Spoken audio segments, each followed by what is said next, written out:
Girls und Panzer. King Emperor Penguin, I mean, great, noble, and gracious King Emperor Penguin, why are you making this? There are already plenty of reviews of Girls und Panzer. It's a show which came out 5 years ago, for goodness sake. You should just stop. Why bother continuing? Well, dear viewer, I shall answer you ever so graciously. This is my channel, and I'll do what I like on it, thank you very much. So allow me to ask you a question. What is the last show you'd attempt to display to perhaps a teenage boy or a teenager? Definitely a show about girls doing girly things, such as flower arranging, fangirling over girlish things, talking about boyfriends and popularity, and hugging dolls. This is definitely something which no teenage boy, or any male for that matter, would want to see. But what if you had these girls not doing girly things, but had them in tanks, in a competition, simulated tank battles to win victory and glory? Now that is something which any teenage boy would like to see. Any teenager would die to see such a show, filled with their favourite World War II tanks. Truly, tanks must be the epitome of manliness. At its heart, Girls und Panzer is really just a show aimed for a bunch of young boys who really like tanks and really like action. The fact that the girls are driving the tanks is pretty much irrelevant, because they're tanks, for goodness sake. Girls und Panzer is the only show you could get away showing to the demographic I've just described. It has a really simple premise. It's set in an alternate universe. World War II tanks are built and rebuilt and duplicated to take part in taekwondo tournaments, wherein girls drive tanks, arm tanks, and fire tanks and use them to destroy other tanks. It's a simple and very crazy and rather wacky premise, but one handled remarkably well considering the outlandishness of the entire concept. The show is incredibly self-aware. It doesn't take itself seriously. The show instead goes for the comedic approach in pretty much every scenario. Seriousness and serious tones are not really attempted.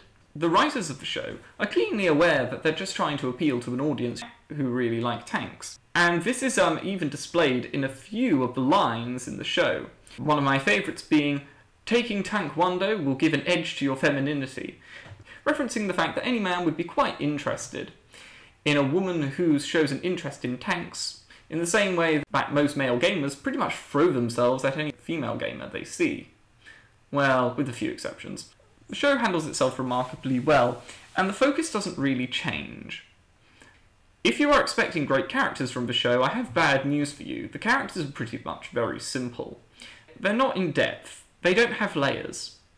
You understand why they're there, why they're doing it, and what their motivations are. Simple, but nevertheless competently written enough. What is quite impressive is the show actually has a remarkable amount of characters. The story follows a school with a team of 6 tanks. And as anyone who knows anything about tanks is aware, a tank crew can consist of 6 people, 5 or 4, or in some cases 3, depending on how much you want to stretch the responsibilities of various people in the tank. But the show rather masterfully makes sure that you do not forget who these tank crews are. Despite the fact you have quite a few to focus on, they manage to handle the uniqueness of each team by giving them distinctive clothing and characteristics by which we can identify them. One team an audience can instantly recognise is the history buff team, which just knows everything about history and likes quoting it a lot. The other is the student union. The volleyball team, who are just there because they're sad that their volleyball club got cancelled. The team which cries a lot. The team which is just filled with people who play too many computer games and haven't actually driven a tank before. The mechanics. And our main characters. Although these characters aren't layered or in-depthful, just like our protagonists, they are recognisable, and this is quite useful to the viewer, as they are then able to tell which tank is being crewed by whom. The show does at times have lulls between the tank battles, where it goes through the usual normal anime stuff of character bonding. At times this is actually handled really well with great funny lines, but at other times it just does feel like a bit of a drudge, as if the writers were aware that they had to do it, but didn't really want to do it. Some of the interactions and dialogue here does seem a bit forced. The tank battles are done quite well. Not only is it clear that the writers did their research and actually know something about the tanks they are talking about, It is clear they are enthusiasts for the subject. The tactics and the strategies employed in the show, and as far as my knowledge is concerned, everything said about the tanks and everything displayed about the tanks is actually historically accurate. I'm a World War II history buff, and watching the show, I can tell you that during the action scenes and during the battle scenes, I did not see anything which looked particularly unrealistic or anything impossible for the tank shown to be able to do. There are, of course, a few head scratchers, in the sense of nobody dies in the show. The possibility of dying is mentioned. One of the characters says, "Oh, don't worry, there's safety measures." The safety measures are never elaborated on, but this isn't really an issue in the show. While it might upset those who want incredible realism in the shows they watch, the truth is, this show is not for you, and it will never be for you. The show doesn't really do anything particularly unique in many ways. Apart from deliver on a crazy but rather entertaining premise, and having some incredible historical accuracy in regards to the tanks, it doesn't do anything particularly special or unique as an anime or as a TV series in general. Considering that the show does not take itself seriously, and that it's just supposed to be mindless entertainment, there isn't really too much criticism one can give of it. It is what it isn't pretending to be something else. But there are some issues which really did annoy me a little bit, and I'll just go and share them straight away. There are actually some English characters in the anime who don't sound English, not even when they speak English.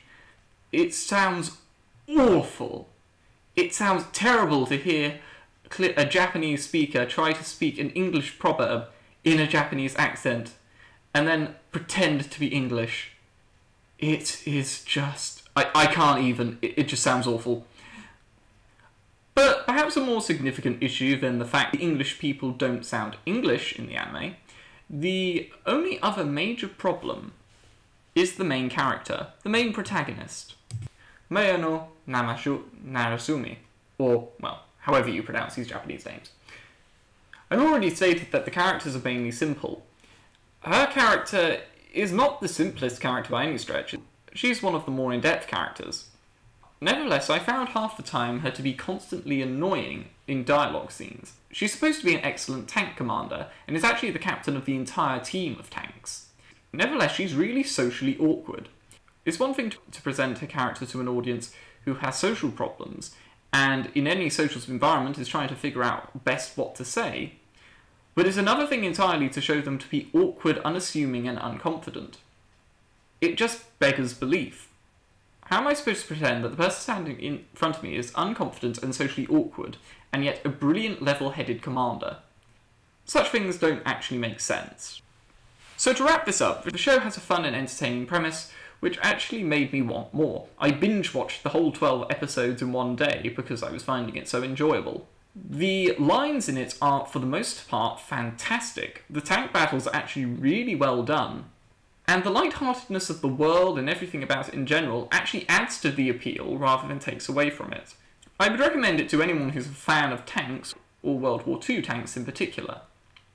And if I had actually watched it at the time it came out, I would probably have claimed it to be the best anime ever, and would be looking back on it with nostalgia. But at the moment, I think of it as an unusual gem of entertainment. While not everybody's taste, I think that for the most part, if you can accept the craziness of the world, accept its light tone and nature, and accept the premise, and accept the light entertainment aspect of it, I think you'll really enjoy this show, and you should give it a try.